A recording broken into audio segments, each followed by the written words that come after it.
Hello, beautiful people. Welcome back to Dance with the Universe.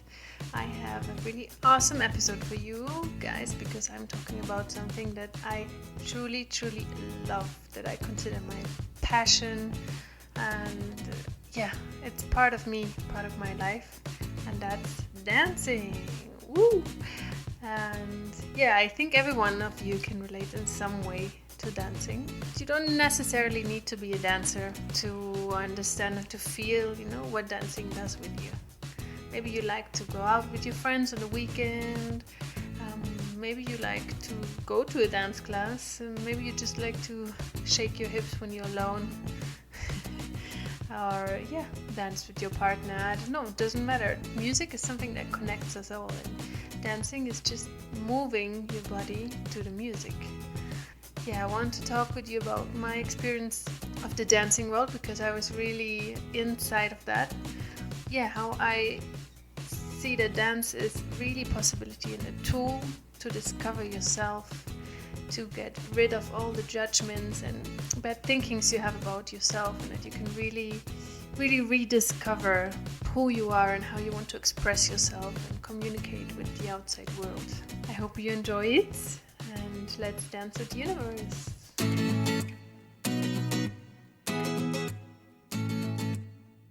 I really love dancing. I think it's a beautiful art.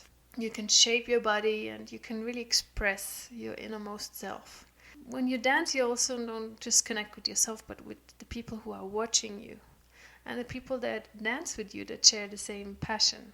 For me, dancing is self-discovery because you show through the movement a part of yourself without any fear or self-doubts. At least that should be the ideal, because reality always looks a little bit different, doesn't it? And not everything in the dance world is made out of gold. Dancing also means competition, means judgment, and a lot of ego. So a little bit about my history. I used to be really immersed in the dancing world. So I started dancing when I was really young. When I went to England to study, I really got involved in a lot of dancing things. So I was basically taking classes in a dance studio every day of the week. I was practicing different styles. I traveled to dance workshops and events, and I was part of a professional dance company with which we performed in different events, and I really spent almost all my free time with the people of my crew, jamming, recording videos, and it was an awesome time. I even started my own group, and I worked also on a charity dance project.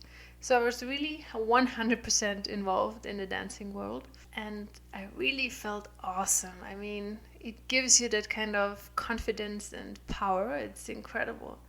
The truth is, you feel awesome once you are inside. But beware, my friend, because if you're outside of this world, of this kind of club, and you are a person that likes to move but that is not a professional dancer that actually wants to learn, and you come to a class or workshop or whatever to take a peek to see if you like it or not, to try yourself out, and then you might feel anything but awesome, because I learned that dancing also means competition, superficiality, and judgment. So I want to talk a little bit about these experiences. Don't get me wrong, dancing is awesome, but it can trigger a lot of things inside of you, especially when the ego comes to dance with you. So when I talk about dancing as a competition, for me that means that when you are going to a dance class, so I did actually last week, I didn't dance for a while because, yes, I'm now in Colombia and I'm working on other projects, so I decided to go to a dance class. I felt really strange, to be fair, but it also felt really familiar because I really know that feeling going to a dance studio, that vibe, the familiar mix of ambition, competition, and sweat. The funny thing is always when you are in a class and you're waiting that it starts, all the regulars appear, the people that go there all the time and they're really already the professional dancers there. You feel like a real outsider. And you look at that group that they are joking and they are, exchanging moves, and they're such a cool crew, and you really want to be part of that group of badass dancers. So it's really funny to see that from the outside, because long time I was inside of that really cool group. Yeah, when I went to that class, I really closely watched all the regulars. With my perception I have now, which is really different, I saw a lot of ego. So they were really good dancers, no question, no question. But I saw how they looked at themselves in the mirror, how they unconsciously compared themselves to all the people in the room. It's like you're giving yourself a rating. You're competing in an unconscious way to be as good or better than the best dancers in the room. And the best one usually is the teacher, because obviously it's the one who is giving the class. So it's kind of in the dance class, all the students compete for the teacher's attention and acknowledgement. So if the teacher says, wow, yeah, like this are really good, and then you feel like, ooh, a boost of your ego like hell. And what's the biggest achievement in a dance class? Because that happens a lot. That's being chosen in the end to perform the choreography with the teacher. That's something I don't really like. I mean, I really liked when I was chosen, no? And I felt like, whoa, I'm the best, ego boost. But if you're at the beginning, or if you want to learn, and this makes you really feel less than the other people. If you are not chosen, you feel like, I didn't do well. So it's something that I feel it's not good. And another thing that dancing also represents is superficiality. What a word, no? It means that it's really focused on looks. So I remember once I went to an urban dance class with my sister, and she's really not so involved in the dance scene. She just loves to dance. So she was wearing normal jogging pants and a shirt, like something comfortable. And after the class, she told me that she really felt super underdressed. Because all those dancers, the regulars, they were wearing all the super hipster, fashionable dancing clothes. And it's so true, no? There exists a dancing fashion style. And that also changed over the years. I mean, when I when I started dancing, the super loose joggers with the tight t-shirt was fashion. Later, the super tight leggings with a baggy shirt. And today is these super tight short pants that almost reach your knees. I don't know how you call them. With a crop top usually to show some belly. So times really change, and the fashion of dancing class also changes. But there's a huge pressure of looking really fly while you're dancing. And that same thing you can see on Instagram. Now, there's so many incredibly good dancers on Instagram, but you just look at those profiles of these super successful LA dancers, especially, and you feel like you truly need to upgrade your wardrobe and your looks, because, Jesus, they always look so good. And I think that's because the dancing industry is really closely related to the beauty industry. Because in the end, dancing is an art form, no? An art is supposed to be beautiful. At least beautiful is kind of defined by the system of fashion nowadays, by the media. Who says that you need to follow the newest trend, no, in order to be a successful dancer? Because dancing should come from the inside and not from the outside. Of course, it's good if you feel good. If you wear nice clothes and clothing that you really like and you feel, I don't know, sexy or confident, that's a plus. But it shouldn't get too obsessive. And the third thing that I see that's happening in the dance world is there's a lot of judgment. So again, when you're like a newbie that wants to start practicing dancing and you enter the class for the first time, like I told you, you feel really judged, because you feel like all those dancers are looking at you and they think, what's that new girl doing here? She thinks she can dance, really? Usually the newbies choose a spot in the far end corner of the room. You kind of don't speak a word and you just watch and you feel, let's see if I can do this. Meanwhile, all the professionals are, making jokes, adoring themselves in the mirror and showing off all their moves because they're really confident. Obviously, they're in their comfort zone. Because they remember all these steps also super fast. It's incredible. When I went to a dancing class in London for the first time, holy guacamole, I felt like I don't know anything. I don't know how to move my body, because these teachers, they teach those choreos so fast, and All the people in the front row, ooh, they get it, like bam, bam, bam, and you on the back, like, I don't know what to do with my arm or my leg or what. The level is super high, and in the end, every beginning is difficult, no? So learning a choreography is all about body memory. And once you train your body and your brain, you will remember the chorus and the steps really easily and better. But damn, these girls on the front row make you feel so tiny. Then my question is, are they making you feel tiny, or is it you who is doing that?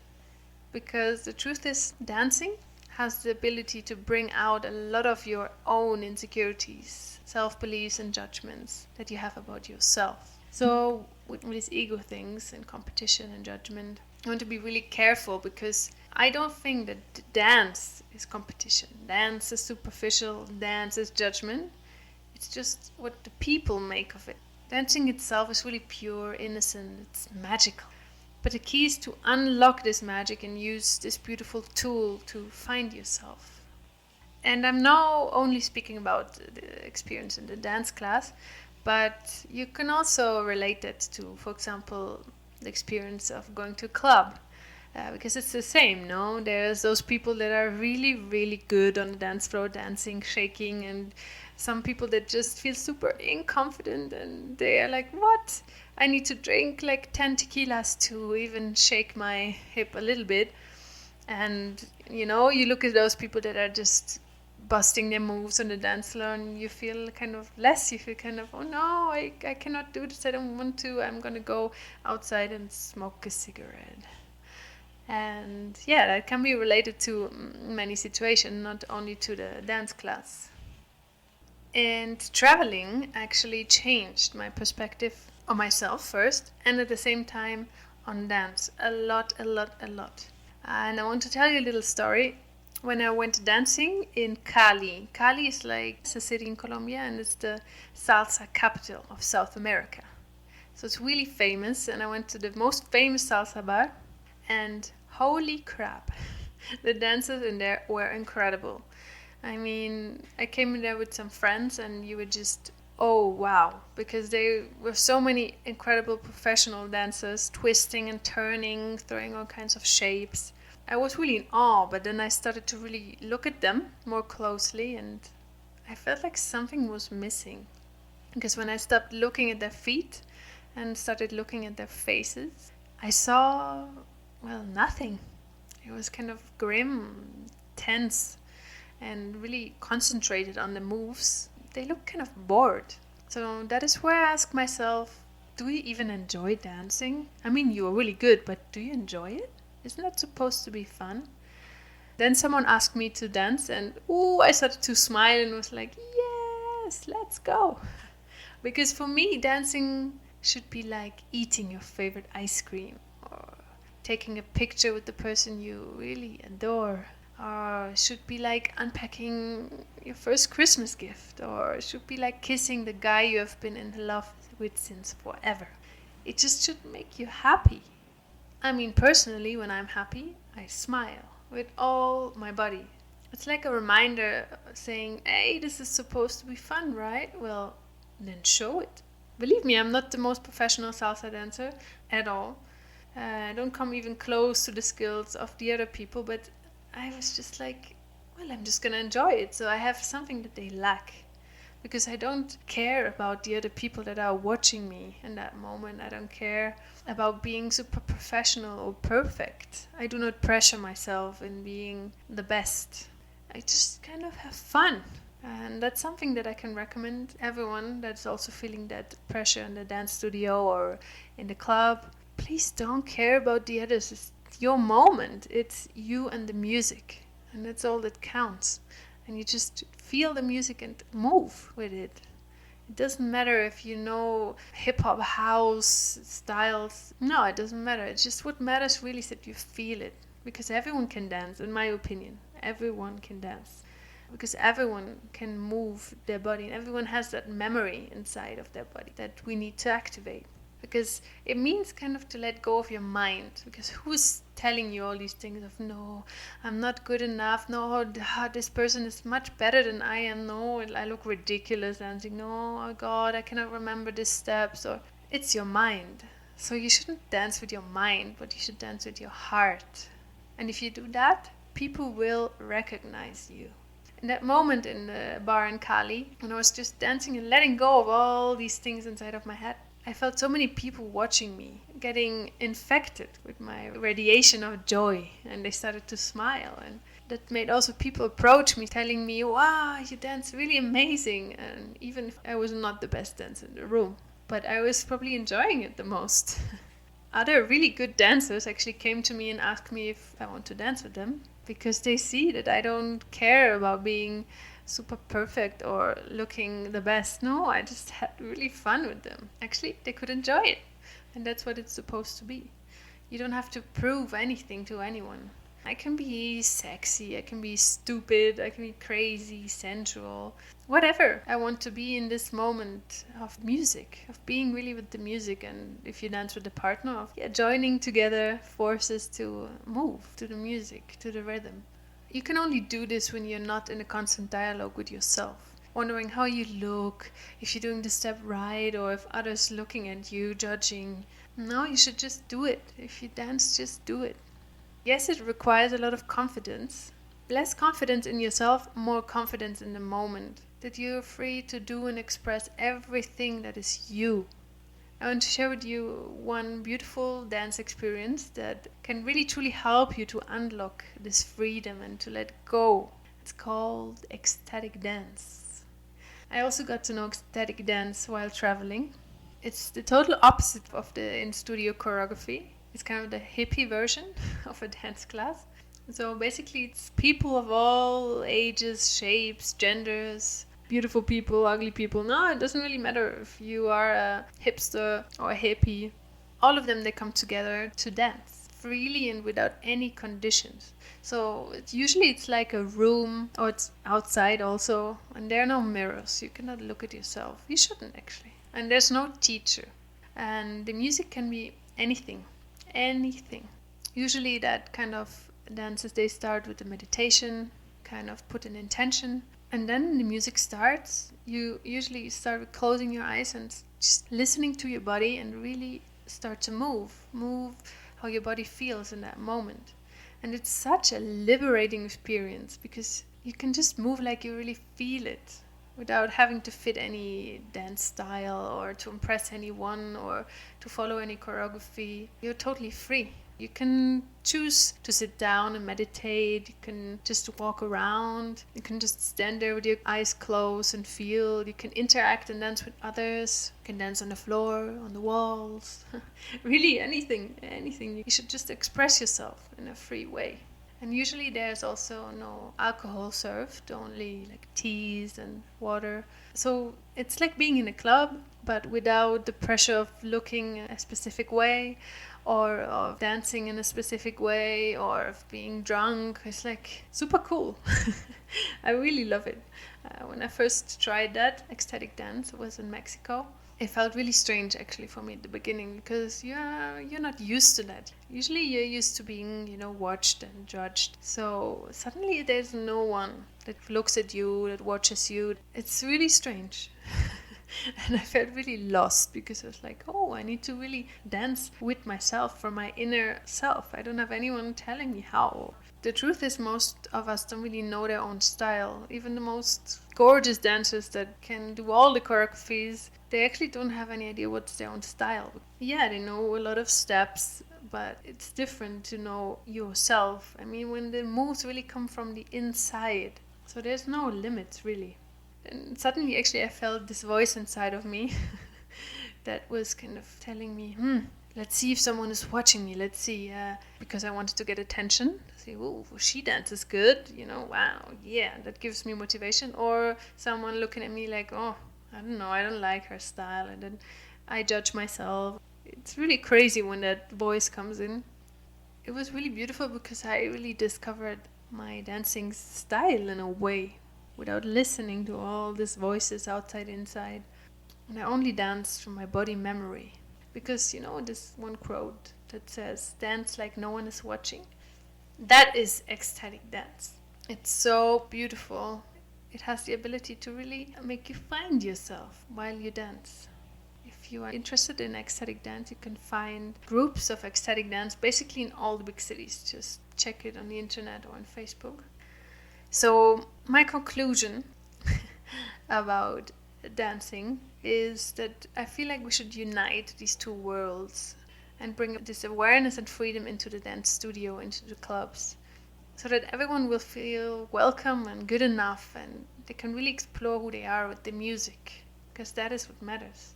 It really doesn't matter actually how others make you feel or look at you or judge you. What really matters is how you make yourself feel and how you judge yourself and how you and your insecurities are interacting with each other. So dancing for me is really a master, a teacher. It teaches you how to get out of your mind, how to let go of all these judgments inside of you, and how to move from your heart. And that is something that you cannot just practice doing dancing. Basically, all your life is a dance. Because you move every day, no? Either you're walking or you are moving. So it's a dance. Moving is a dance. I want you to be more conscious about how you move through your day. And if you move from your mind or from your heart. That means next time when you go to a dance class or you go to the club dancing with your friends, just pay attention to that voice inside of your head that tells you you're not good enough, the others are better. Or if you're a good dancer, that tells you, well, yeah, I need to show off what I can do. I need to show all my moves because I need to feed my ego. I need all the people to look at me like, wow, I need all the guys or girls adoring me, It comes in both ways, kind of. Remember that everyone can dance. And dancing is a really beautiful, beautiful tool for you to move through your life with love.